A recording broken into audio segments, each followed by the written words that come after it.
one of the cool things that I think about Yoodlize from that like aspect of like renting and earning extra cash is like it's an easy way to get into asset investment, because you can buy that trailer, you can buy these small low cost assets that pay themselves off and start generating income. Then you can continue to grow up that asset class, where like to save up and buy your first condo.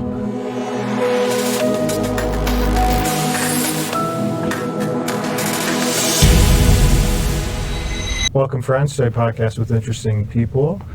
Question for you. Have you ever wanted something that your neighbor had? Maybe it was a power drill or a nice camera that you might only use once a year, but you don't want to shell out the cash for it.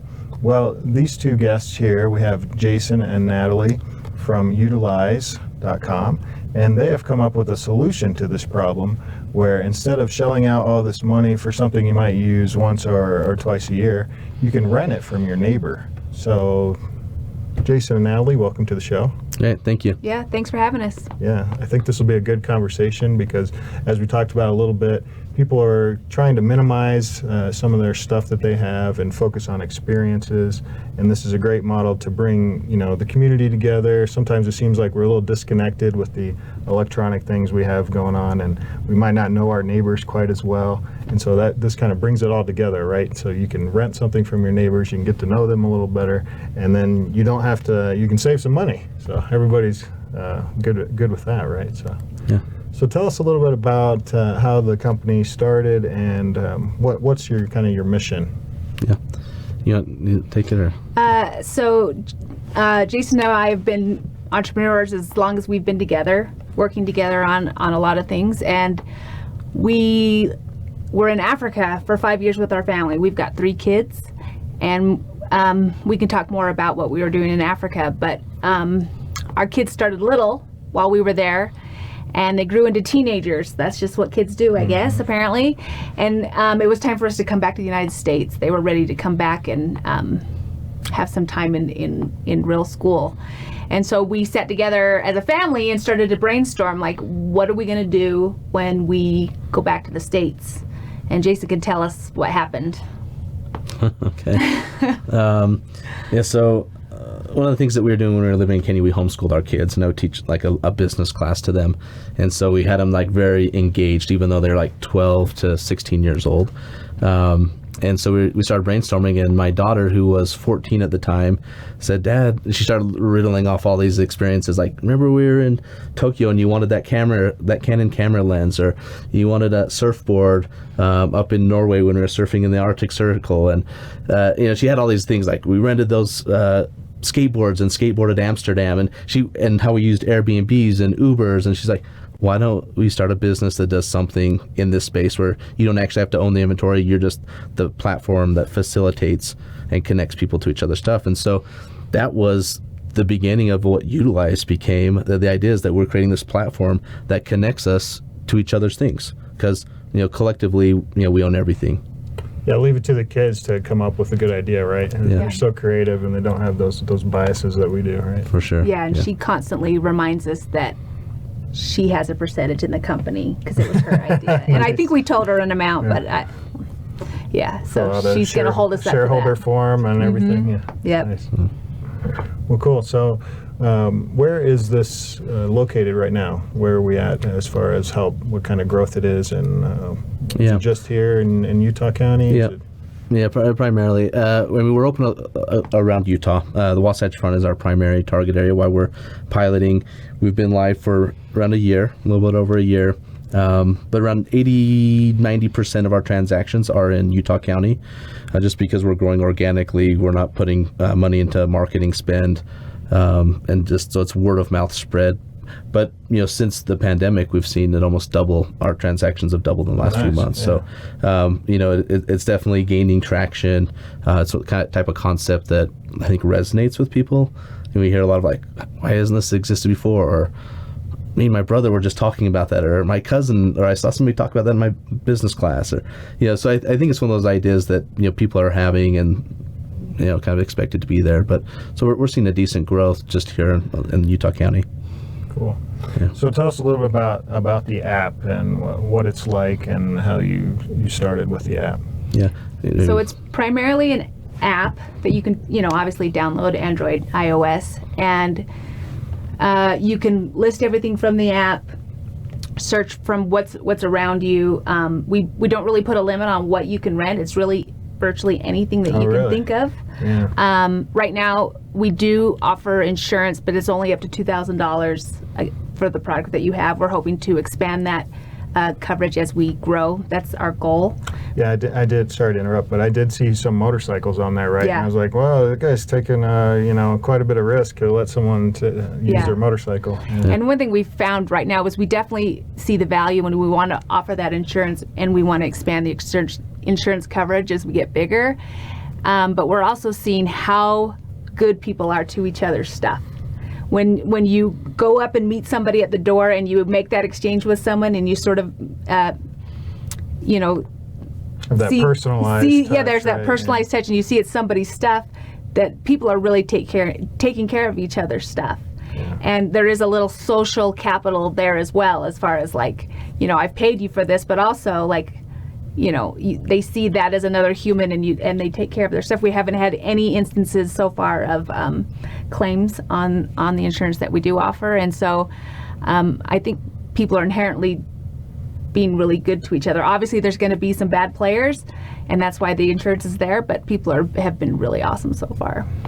So do you kind of authenticate that someone is who they are, or how does that work? Yeah, so we verify their phone number and their email, but we also ask them to upload their a government ID. Okay. So we sort of can verify their identity and who they are, and so you can still use the app, but you don't even have to create an account to look and see what's around. But when it comes time to actually making a transaction, we ask you go through all the verification steps, and we show users who are verified. They don't get that information. We don't share the information with users.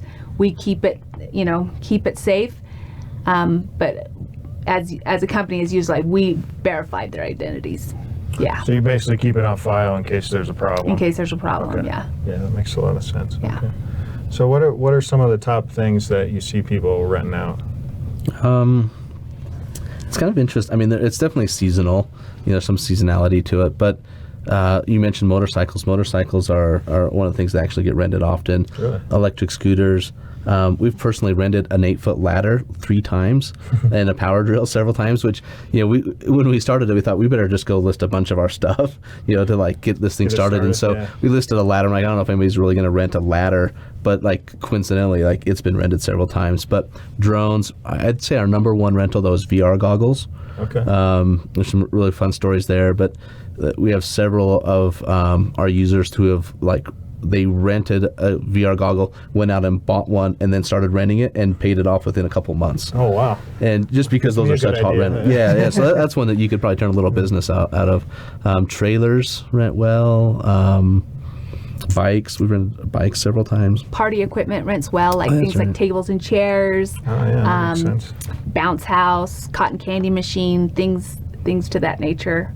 I'm really surprised how often our tables and chairs get rented. That's just something you don't want to necessarily own or store in your house, but if someone 4 doors down has 12 chairs and a table, it's pretty convenient. And so I've rented mine personally 10 or 15 times. Yeah, who wants to store, 12 chairs and a big table or 2, right? So. Yeah, even things like recently, paddleboards have been renting a lot in the last month, and I think that's one of those seasonal things. It kind of fits within that canoe where, there's a few people have these canoes hanging in their garage for 5 years without using them. Well, you go make $20 to $40 a day renting that out, and it over time pays for itself, and somebody down the street doesn't have to go buy that and own it and store it and manage it.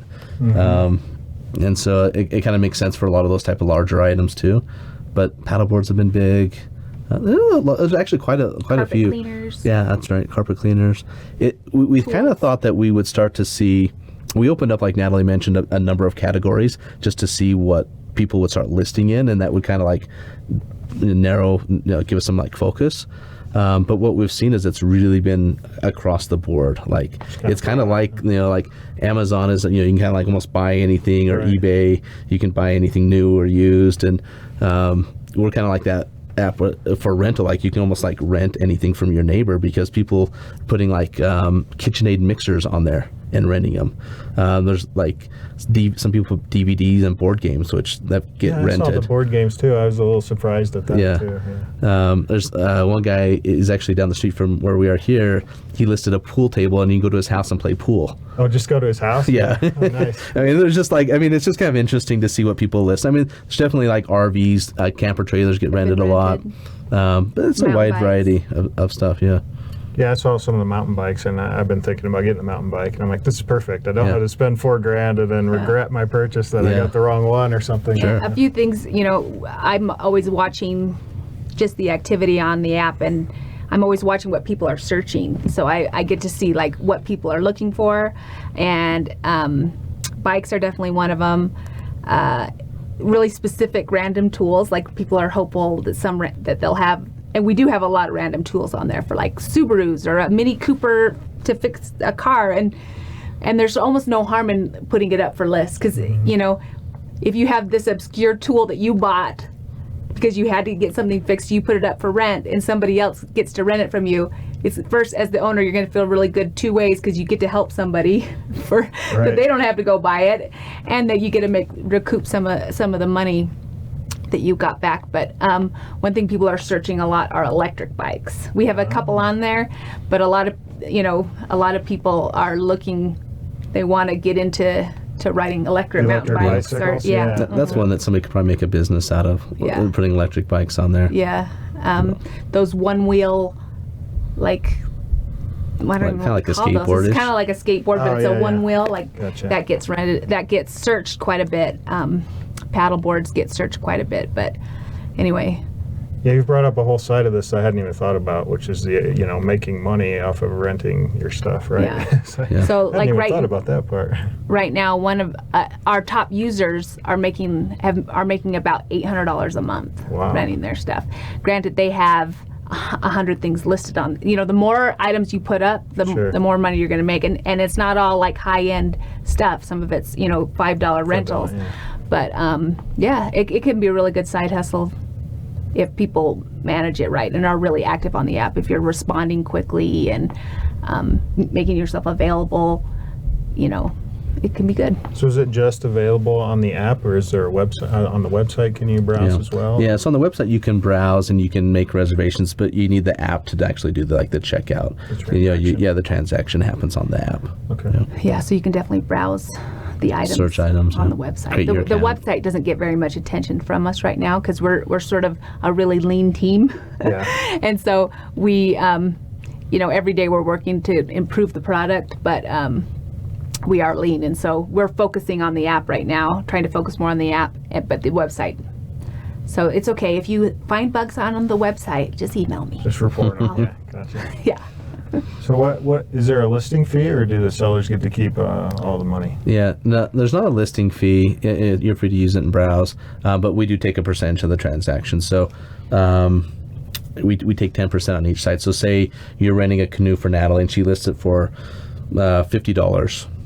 She'll actually get paid $45. We'll keep 10%. And if you're renting it from her for $50, you'll pay a 10% fee, which you'd pay $55 instead of the $50 as the fee. So there is that expense, but that doesn't happen until the transaction. So no fee to join, no fee to list, but at transaction we take a cut of it to maintain it. Pay your expenses, Yeah, which we're not by any stretch of the imagination right now paying expenses from it, but the idea is, once we're national or globally, then we should be able to. Sure, yeah.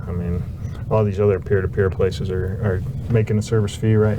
Yeah, they gotta support themselves. And ours is actually a lot lower than some of the other ones that are similar. They do about 30%, so we only take 10 on each side, so it's a little bit less. But either way, that $5 to rent that canoe at half the rate that you'd rent from somebody else, sure, saves you money, because that's one of the other benefits is really, as far as a renter who can rent something out, they don't have a brick and mortar, they're not paying employees, they don't have all this overhead and rent and lease or whatever and so it's already an item you already own, and so what we're seeing are people are able to rent things a lot cheaper and still make good money off of them, so it's a lot less than what you'd get at a typical rental place. So Yeah, and I've seen that with other peer-to-peer, rental, like the Airbnb. Turo is one of my favorite apps. 'Cause, you can rent nice cars for pretty good. Sometimes prices. $30 or $50. Yeah, exactly. And you don't have to pay like the the rental fees and all this stuff that you do with the rental car companies. So. And some of those they deliver the car to your house, and we have those same things. Like people will put like in their rules, because you can customize the rules for whatever product you're listing, and some people will say free delivery within a 5-mile radius, or some 10, some pickup only, and so there's a lot of people who list their things that will able to be delivered. Yeah, and I'm sure that helps a lot, especially on those bigger items, right? Like a canoe or something like that. Yeah, 'cause sometimes you might need, like I know that one of the guys who rents his motorcycles, he also rents a motorcycle trailer with it, and often they get rented together, obviously. Yeah, so. Makes a lot of sense. Cool. So where do you see this going in the next year or 2 or 5 years? Yeah. I mean, we'd like to see it ubiquitous across the U.S. in the next few years, but these things take time. Building a two-sided marketplace can be challenging because, it'd be really difficult to build up like the demand side, like where everybody wants to go rent something for an experience. And they go on there and they have a bad experience with the app because there's only 100 items listed. And if we go get people to list a whole bunch on the supply side things for rent, and then we'll have a little bit of a demand side, they're also going to have a bad experience because they're like, I'm not making money off my stuff. And so it's a really tricky thing where it's a ratcheting effect. You kind of have to grow slowly one side at a time until you reach that critical mass, and then I think then you can start onboarding quickly. So with that in mind, our immediate strategy is to go deeper in Utah. We're not looking to open up other states right away. We're just started to try to raise some capital, and if we're able to raise some venture capital, then we'll be able to like go deeper in Utah faster, and then we'll probably start testing a couple of markets, like our go-to-market expansion strategies. And once we have some of that dialed in, we'll move. But we're a very thoughtful and strategic company where we're not just going to go turn it on in like other states. But if you go on there and look around at some items, like we have some things rented that say Anchorage, Utah, because we only let it be rented in Utah. So we have people like from other states like going on there and renting it. In fact, we have an intern from BYU, and he tried to rent a speaker last weekend, and it turned out that the guy was in Massachusetts. and it said Brighton, Utah. So we thought, oh yeah, Brighton, Utah, it's here in Salt Lake. But he's like, no, it's Brighton, Massachusetts. He's like, well, we need to cancel this rental then. Yeah. And the guy's like, well, it only let me put Utah on there. And it's like, well, because we're only open in Utah right now. So we know that there is some interest outside of Utah, and we want to get there as fast as we can. And we have a couple more iterations we want to do on our product. We know that there's some friction points. It all functions and flows, but we like to improve, and so we'd like to make some improvements before we start really expanding as well. Yeah, get all the bugs worked out before. Work them out. Yeah, while we're small. And we really do see it as a long game, because the idea in itself isn't that like out of the box necessarily, because it's sort of what the future is going towards. Everybody's going towards these peer-to-peer marketplaces, and so for us, it's just like having the right strategy, having the right team, and the endurance to see it through, because it really is. It's one of those things that we've got to make that snowball roll. And at the beginning, the snowball is just this big, and we've got to make it enormous, and we just sort of have the inner determination to do what we've got to do to make that work. And like I said, we're really lean right now, and we're basically poor entrepreneurs, but that's the only life we know. So we're just going with it, and because we see it as really a long-term thing, that it's we've got to get one user at a time and just keep doubling those people, because it's not going to work till everyone knows about it. But everyone we tell about it, it resonates with them. They're like, oh yeah, how come this isn't already a thing? How come that totally makes sense. People, it's nice to have a business where you can explain it like in one sentence, and people get it immediately. Yeah, I mean, I think it's something that has been around, kind of in the shadows, right? So maybe you go up to your neighbor and you're like, oh, hey, can I borrow your ladder? And maybe they do it for free, maybe they don't, but I think it's been around, right? That people have been pretty open to sharing their stuff, at least with people they know. Yeah. And this just expands it to know a larger audience and more products, right? Yeah. Sure. And then adds the income on top of it, right? To give people more incentive to rent out their things. For sure. Yeah, and I think that's you brought up a really interesting point, is that like it's kind of happens informally. Mm-hmm. This is a really interesting thing before we launched anything, we did a number of focus groups and talked to a lot of people about borrowing from your neighbor and how do these transactions works. And one of the, at least for me, because my undergrad was in sociology, so I'm like kind of a behavioral scientist, and then my graduate degree was in economics. So that's what the idea of Yoodlize is. Let's utilize our assets, be more efficient, right? So that plays in there. But like the behavior side of it's really interesting to me. And one of the things that we kind of found by just listening to people's stories is there's this invisible social capital or payment that is made when you borrow something from your neighbor that isn't very explicit. It's this latent payment that is made, and you go borrow your friend's snowblower, and it's like, well, what is the payment? Is it just a thank you? Is it a plate of cookies? Do I need to reciprocate something? Right. And you don't know what that is, and then the second time you need it, you might be a little bit more tenuous to ask it, and if you're not and you ask it a bunch of times, the other person might start thinking, this guy's like a freeloader, he's like always borrowing my stuff and like never reciprocating, but since it's all invisible, it kind of starts to hurt relationships, and it's like awkward, and like, where is this latent capital coming from, and how much do I owe? And it created all this ambiguity that caused friction for people. That said, I get to the point where like I will only ask somebody for something if they've already borrowed something back from me first. And they had all these like fake rules that people in these focus groups were making up, like how they would handle these situations. And so we started realizing that like just by putting a price tag on it, it makes it like if you list your side by side, and I'm your neighbor, and I'm like, I'd love to ride that side by side. It's always sitting in his driveway. I'm scared to ask him, but it's $50, like, or $100, or whatever you listed it for. I can rent that from you all day long, every day I want it, and never feel guilty because we have a fair agreement that I'm giving you this capital in exchange for it. And it's a win-win situation. There's no more like this is weird and awkward. Yeah, like, and so it kind of alleviates that pain. Yeah. Yeah. So. And it, like you said, it expands the pool of things you have access to. And part of the strategy that we want to see happen is, if somebody has a drill for $5 listed, you're not going to drive 15, 20 minutes to go rent that drill. So we really want to see it on every street. So if you want to rent a $5 drill and it's just 2 streets down, that's great. Like, that's what we want. We want to see it everywhere, so it's really, really easy to use. And so that's kind of the goal. That's how we see it. And I think it's possible because the more convenient it becomes, the easier it's going to be, and it's going to make more sense. And so that's what we really want.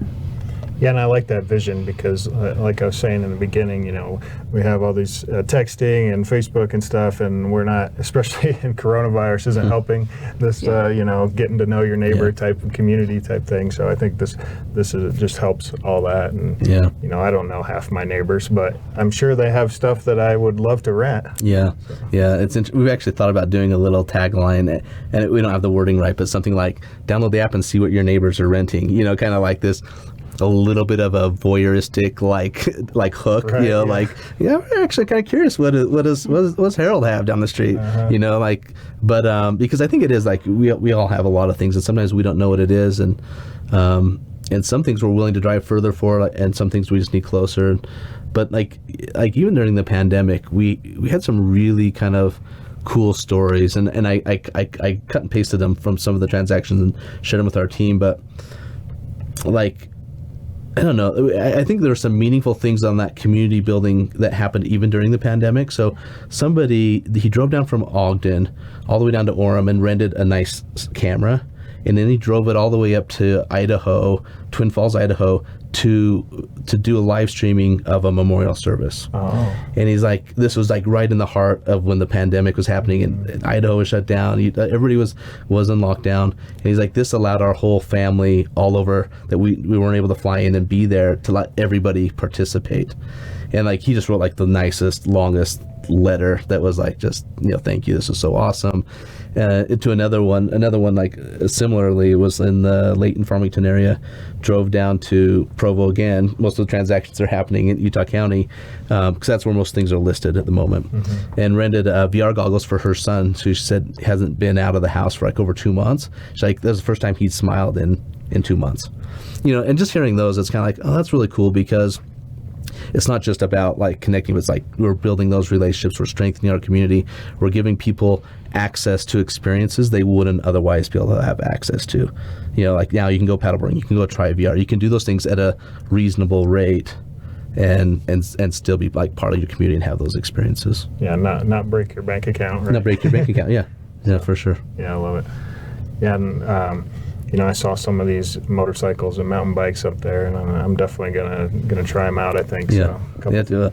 couple things that I've been looking at myself, and I want to, instead of paying $10,000 for a dirt bike or something and then using it a few times a year, try it out first and then use it. So. You may find you only use it 3 or 4 times and it's cheaper to rent. Right, I really like it. Yeah. So let's go back a little bit about the idea and when you were traveling abroad. So you said your daughter you'd use some of these peer-to-peer things when you were traveling abroad, and so how did those, did you take any of their ideas or anything that you incorporated or that you didn't like that you improved upon? Yeah. You want to address this or do you want me to? Well, I mean, the first for us was Airbnb, because, wherever we went, we almost always stayed in an Airbnb because, with a family, it's just easier to stay in a home and it's cheaper. And we liked the feeling of, when you're abroad, if you're always in the tourist areas, you never get to see anything. And so being in an Airbnb, usually it's in a neighborhood where you get to kind of experience the culture more. Yeah, so, even like in China, we stay in China in Airbnbs in China, and it was like totally off the beaten path, random cities that I probably no tourist goes to anyway. Yeah. So that was a big, a big driver of like the way the app goes. I mean, if you look at our app, it doesn't really look like Airbnbs, of course, but it kind of mimics the same process basically. And so we learned a lot from just using that app. And like one thing we loved about Uber is how easy and quick it is to use and to be able to review like right on the spot. That's something we wanted to take from them. And trying to think of some other apps that we would use. We like Wish. I mean, we've actually went through. I mean, we used Turo. Yeah. But I think more or less like we had so many of these experiences. We knew where the friction points. We knew what like we liked about the Airbnb, and like sometimes like how we would message with people and communicate with them. And some were easier, some weren't as easy. And I think by using them frequently enough, like we started to learn what we like. Like Natalie gave the example of Uber, and that was like one of the first things in our first prototype. Was like, you know what? I take Uber a lot, and I really love the fact that I can just on the spot, it's checked out, I can hit the stars and do a scripted like response, or I can do a custom note, or just hit it real quick review, like right at the end. I was like, that's such a great innovation and feature. We need to have something similar to that in this. And so it came more from experience than going through page by page of Turo or Amazon or LinkedIn. But I think they all influence us. Yeah. Like I think even today we're redesigning some product pages, and I was like, hey, you should just go open up LinkedIn. I really like how they do this one feature. Like it's really interesting. See what we can learn from that. And I think just by using apps and these sites all the time, you kind of just start paying attention. And once you're building an app and a product, then you really pay attention even more to like every time you log in with Apple or when you log in with Facebook or Google, and how do those experiences differ and change. And anyway, so we're always just kind of paying attention at this point. Yeah, you've already kind of got your conceived biases and what you really liked about certain things, and you just kind of bring it into one. Yeah, and then from there, that's the starting point. And then you refine it based off of user experience, and Yeah, and we actually have somebody who's not here with us is our CTO. Like Jason and I are not from tech. We are personally not, coding this app, and so we're really just like, we came from a completely different background, and when starting this new app, it's sort of like, what are you guys doing in tech? Like, you're not in tech. That was one of the first questions I asked Jason. And for us, it seems sort of weird that we just started both feet into a tech company. But first of all, we have a really great CTO. His name's Jeremy Robertson, has tons of experience. So we're just sort of like throwing things at him constantly, being like, we don't know tech, but we want it like this. And he just miraculously makes it happen. And so, me dealing with the product, it's just like I'm the number one user. And so we're super, super user focused. And so even our product right now, it's definitely V1. There's just miles and miles to go as far as improvement goes, but that's exciting. We love to improve. We just want to keep making things better. And so, and maybe that's one thing the CTO isn't as excited about, because as soon as he's got something just right, then we tell him to change it. His workload just keeps going up. It keeps getting bigger and bigger. But you know what? That's the beauty of a business, that you get to keep iterating and keep making it better, and we are focusing on the users. We want it to be something that it's easy to use and it's part of your life, and that it's a daily app and seamless. Yeah, I like that. Like I said, that was one of the first things I asked you when I first called you. I was like, oh, so what kind of coding experience do you have? No, it's actually kind of an interesting thing. I was actually thinking about writing a blog post or something about this transition, because I spent 20 years of my life. I worked at a university, I've written books, given a TED Talk. Was kind of a thought leader in the space that we worked in. We would travel around the world and basically would get hired to start businesses as a poverty alleviation tactic. So, if our demographic was, working to create jobs for ex-combatant child soldiers in Sierra Leone, or women that were refugees in Kenya that were stuck in prostitution rings, to help them find employment outside, we were always getting hired to parachute into different countries and create jobs. And that's what we'd focused our life on, and hence why we had moved and lived in Kenya and started businesses in Kenya. And then all of a sudden it was like, okay, we're moving back and we want to be back in the States for the kids, and I don't want to be doing a lot of traveling for the next little bit. And what can we do that's socially good, interesting, and innovative, and making this change into tech? I've had a lot of pushback from colleagues, friends, and people you're leaving this space. I still, even though I don't offer any consulting services, I get hit by a lot of people regularly. Even as we were driving in today, I had a phone call from people coming in, can you help us, build this business model for this market? And it's been interesting and difficult to transition to reinvent ourselves a little bit. But I think there's an interesting sub-story, maybe not for today, but this idea of reinventing a person's self, and to continue to grow and develop, and being able to leave a different industry behind. I don't know. For me, it's been it's this side challenge of starting this, is that I had a reputation in something else, and then trying to recreate it. It's almost not building off of my past reputation, but now having to start back over again. Mm-hmm. And so, kind of fun, kind of interesting, weird environment. Yeah. Yeah, I like that you brought that up, because I'm kind of going through the same thing here, and Adrian and I with this podcast, right? We've both been in tech for 20 years or 15, 20 years, and now we're doing this, interviewing people, and it's totally different, right? You got this, coding and IT and networking and all this stuff on this end, and now we're talking to people, and we have to come up with good questions and be able to present ourselves well and give good talks and all that stuff. So yeah, I really like that you don't have to be stuck in something the rest of your life, right? That you can keep reinventing yourself, and I really like that story. Yeah, and that's a little bit what this is for us, a little bit of a reinvention, but at the same token, I wholeheartedly think that our previous life was trying to help people around the world, and I think this is also trying to help the world. And sometimes it is people having a side income and being able to access things for less money and save money, especially with maybe a pending recession. It's really adds a lot of value there, but also it's good for the environment.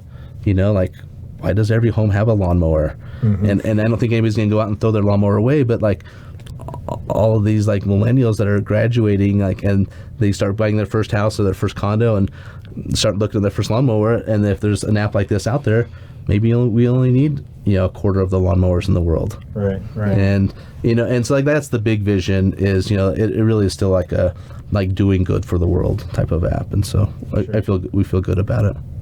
So let's go back to the entrepreneur part.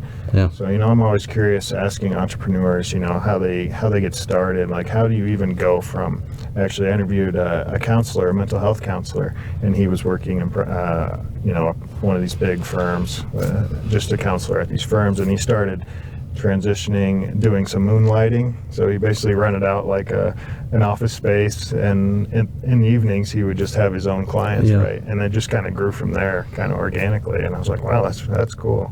So how did you go from wherever you started into your entrepreneurship, either with this or even before with your Kenya experience?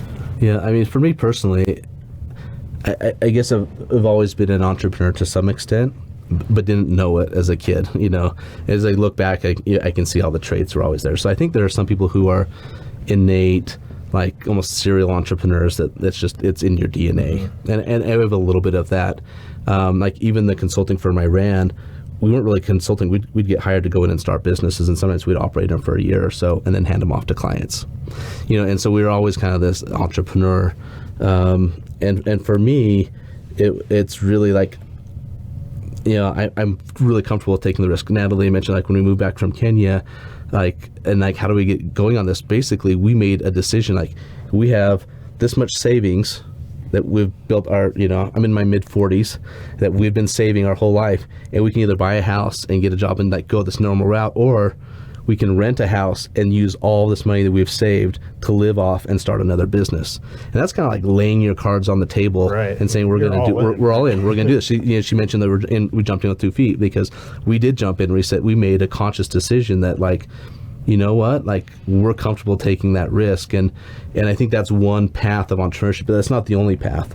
This instance of your buddy or the guy you're interviewing, is that I think there's another type of opportunist type of entrepreneur that, like, they may be a technician, they may be doing something, they create a product, and they identify this opportunity, and they kind of become, and they have to learn how to be an entrepreneur as they go.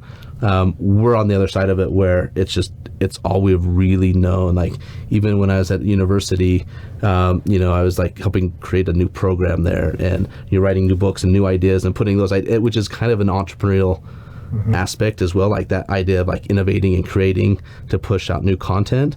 Either way, it's very entrepreneurial kind of tactic, and so I think that for us it was just easy. It's just natural. It's natural. What you guys have been doing. Yeah. And essentially, good entrepreneurship is, in essence, is solving a problem, right? You see a problem and you want to solve it, and and that's just the exciting part about it. But as an entrepreneur, you can't be scared of poverty or debt or like the fear of like being in a bad homeless spot. Yeah. But that's sort of like, you don't get health insurance, like you just have to be used to that, like that feeling of not having health insurance, and some people just can't. That's a tough space to be in, but like I said, that's sort of all we've ever known. But even when we moved back from Kenya, a friend of mine was starting a drug recovery space, and they were looking, how are we going to do our food services? Like, we're going to have to feed 80 people a day. How do we do it? And I said, I could do it. I think I could figure that out. I used to do catering when my kids were little, and I loved to cook, and I just whipped up a business plan and said, hey, look, let me see if I can do this for you. And they, perfect. So to me, just being able to spot a problem and go in and try to solve it, that's kind of what entrepreneurship is. And lucky for us, that side business is sort of keeping the lights on while we're building Yoodlize. And so those are just the kind of things that you've got, the kind of hustle you got to have to make it work. Yeah. Yeah, I was the same guy that transitioned from his day job to owning his own mental health counseling place.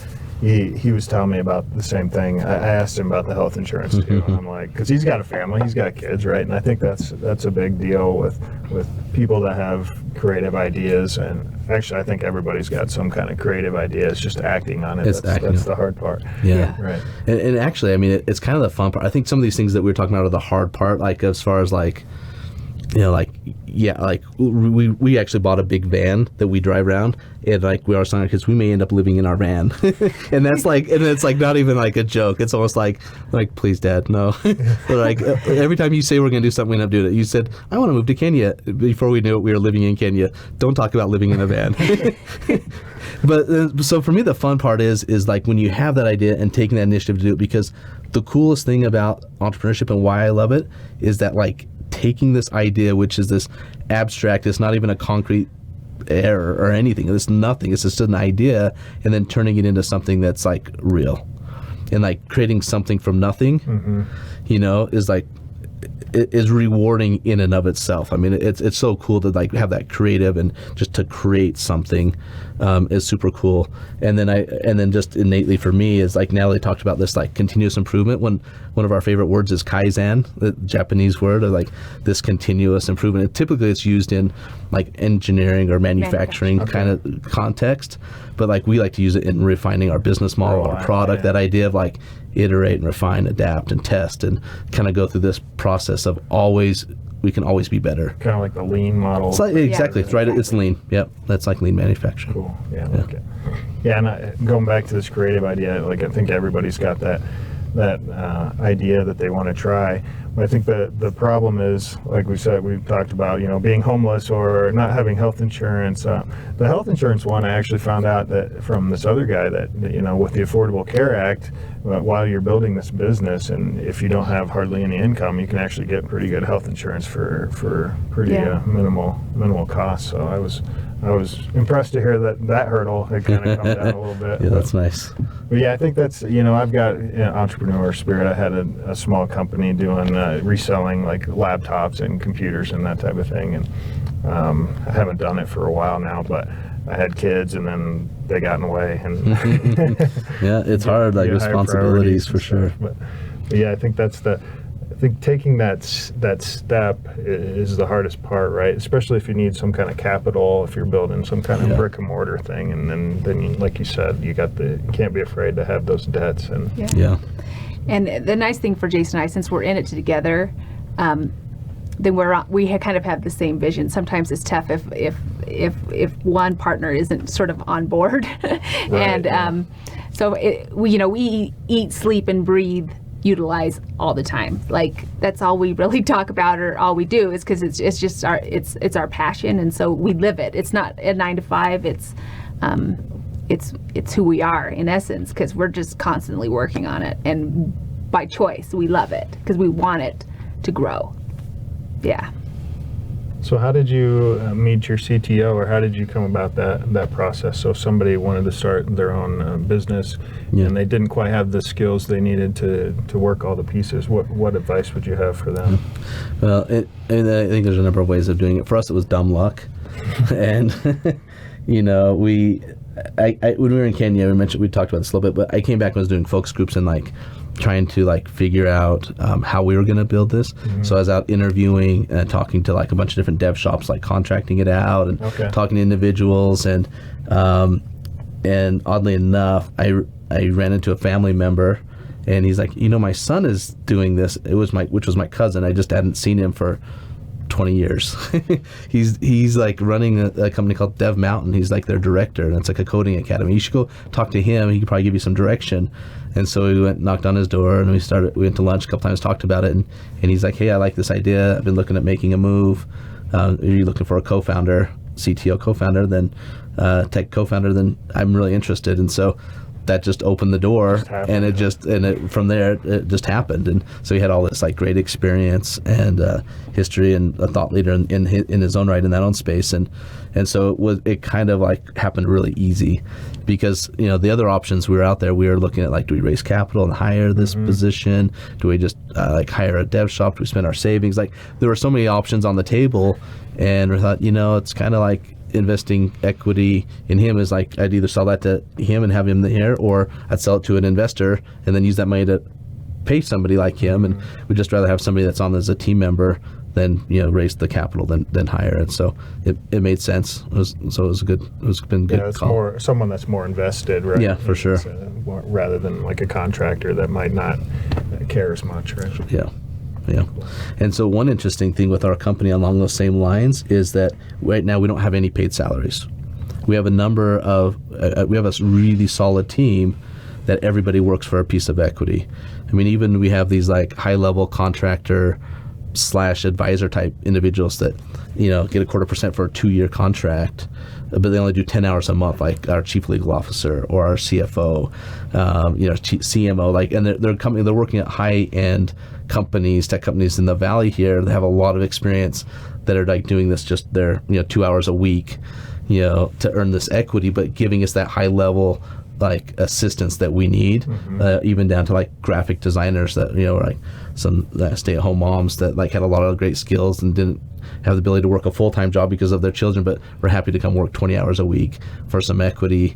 And so we've utilized the community in a sense to like to build it as well. We've decentralized our build of the whole product and our team in that sense as well. So do you have like a physical office? Or yeah, we have a physical office, yeah. And so, I mean, like, pre-COVID, I mean, I'm in there every day. Natalie's in there about every day.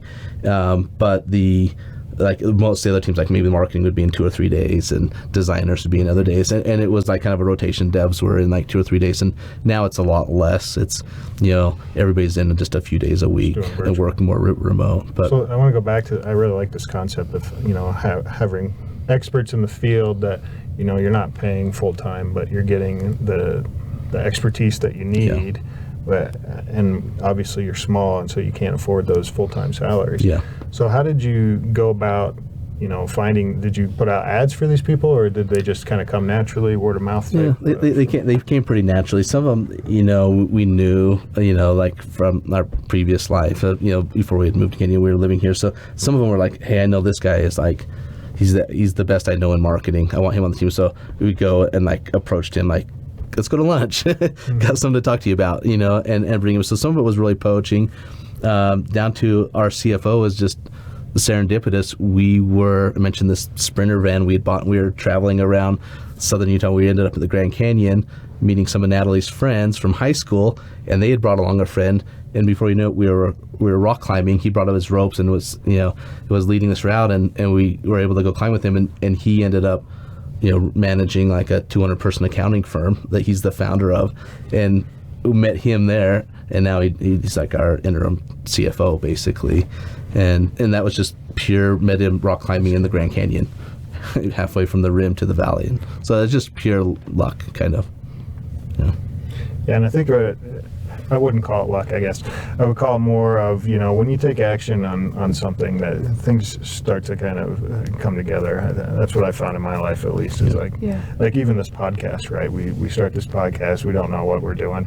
And, you know, we start making all these different connections, and now we have a pretty large network of people in different fields, kind of like you know, grabbing these experts in your field for your company. So it's just kind of, once you take action on something, I think the pieces start to come together.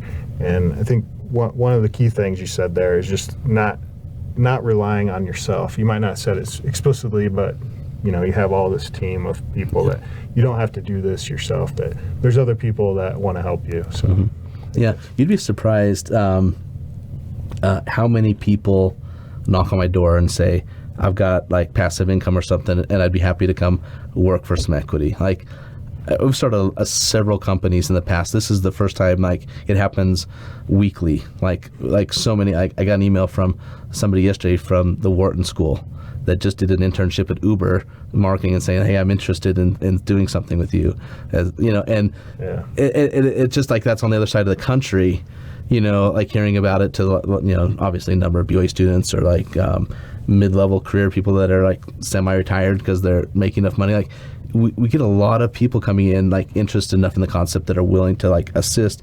And I think you're right that not just with like this concept, but like I think people like being entrepreneurial. They like to help each other, and they like being part of that community and adding value where you can. And so there's probably a lot more individuals out there willing to assist than we think there are. And you don't have to do it alone.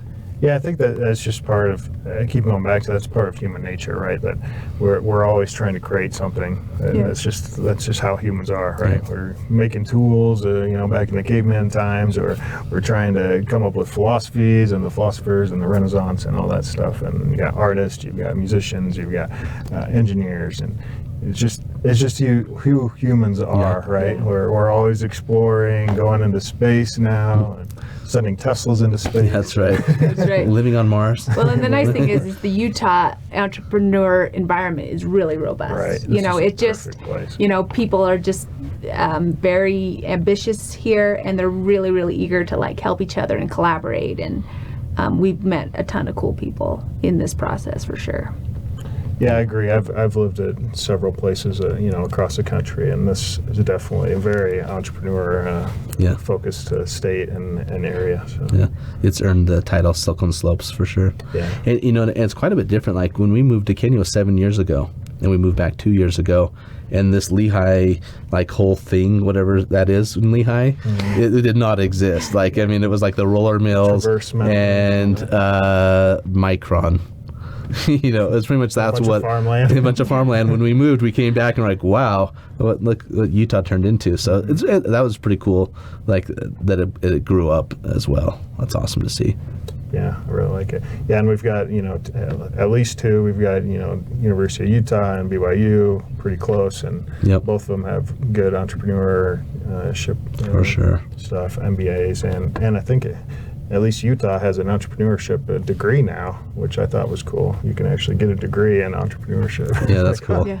Yeah. Nice. Yeah. Okay, so we've talked about the app, the company, how to get started with entrepreneurship a little bit, some of the fears with that, renting out your stuff and making a business out of it, which I hadn't even thought about doing that, So, any last words for the viewers on Yoodlize, or where can they go to find you, and just any last words about maybe some entrepreneurship tips for anybody out there that wants to act on their next idea? Yeah. You want to start, and then I'll finish because I have a couple ideas. Yeah. Well, as far as we just encourage everybody to help us build this platform, because the more people that get on there, the better it's going to work for everybody.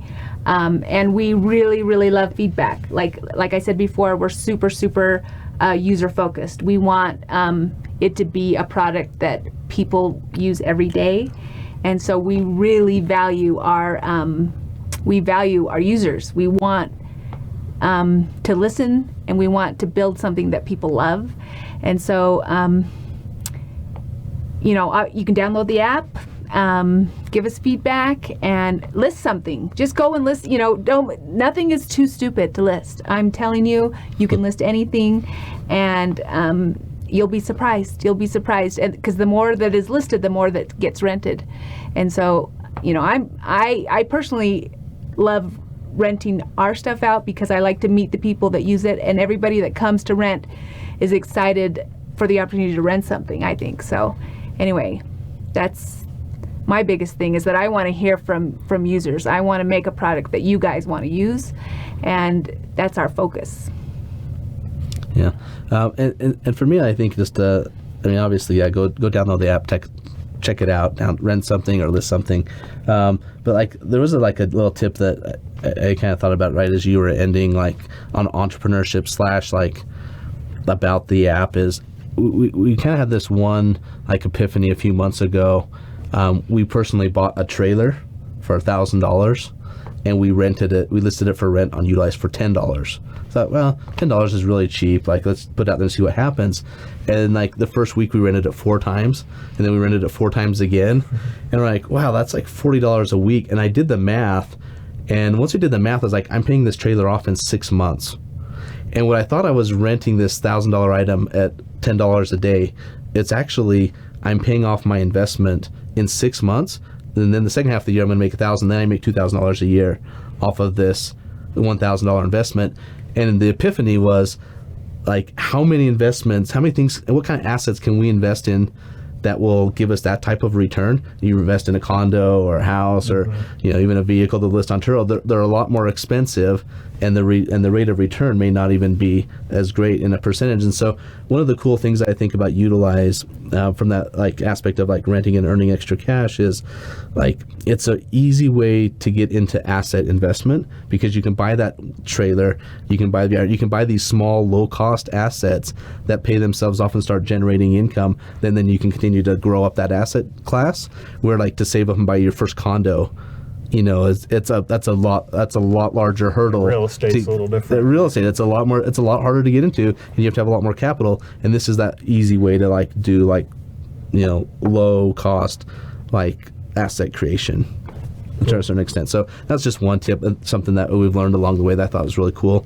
But besides that, help us grow the community. Download the app and be part of the solution. All right. Well, there you have it, viewers. If you want to make a little extra cash and help out your neighbors, or just to go on and see what kind of things your neighbors are renting, and maybe there's a big ticket item out there that you don't want to spend the money on, but maybe you just want to try it out for a few days. This looks like a great platform to do it. So where can people find you? What's your website? And so Yoodlize.com. Okay. And that's, can you spell that out? Yeah, so it's it's Yoodlize, and if you Google Yoodlize, just the regular word Yoodlize, it's actually the phonetic spelling of that word. So really? that's where we came up with the name. Yeah. Cool. So you can find it at Yoodlize.com, the App Store, the Google Play. And obviously it's free to download the app. Is it on Apple too? Yeah, Apple. Yep. Apple yeah. and Android. Yeah. And Android. Yeah. Okay, Facebook, Instagram, we're there. Cool. Yeah. Well, it's been fun talking to you two and learning about this, and I kind of see this as going farther as well, because like I said, I think everybody's got a need to either rent something out or to try something new, right? And this brings it all together. It brings it local, so you're not, going somewhere far and with some company you might not know of, and you get that personalized touch. So, viewers, if you like this episode, please subscribe by hitting that subscribe button, and so you don't miss the next interesting conversation that we have. Thanks for listening. Yeah, we appreciate you having us. Thank you. Yeah, it's great. Thanks for listening to a podcast with interesting people. Please subscribe and leave a review or comment. And support us by sharing our episodes on social media. We really appreciate it. And for more information, visit us at apodcast.com. Thanks.